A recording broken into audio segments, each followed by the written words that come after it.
नमस्कार, मी कीर्ती गायकवाड. स्वागत आहे आपलं आय न्यूज 28 मध्ये. चला तर मग जाणून घेऊयात महाराष्ट्रातल्या ताज्या घडामोडी. चारचाकी उलटून तरुण ठार. केळवद पोलीस ठाण्याअंतर्गत सावनेर पांढुर्णा महामार्गावरील खुर्सापार संकुलात चारचाकी MS 40 AR0625 उलटल्याने प्रणय मनोहर बागडे वय 25, सटवा माता मंदिर सावनेर याचा मृत्यू झाला. सटवा माता मंदिर सावनेर येथील रहिवासी प्रणय राष्ट्रीय महामार्ग 47 वरून सावनेरकडे येत असताना शनिवारी सायंकाळी 6 वाजताच्या खुर्सापार गावाजवळ त्याची कार रस्त्याच्या कडेला उलटली. यात प्रणय गंभीर जखमी झाला.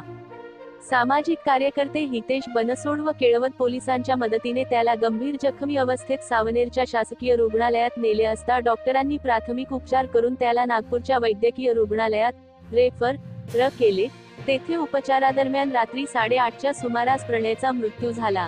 केळवद ठाणेदार अनिल राऊत तपास करीत आहेत. सावनेर संवाददाता मुकेश झरबडेची रिपोर्ट.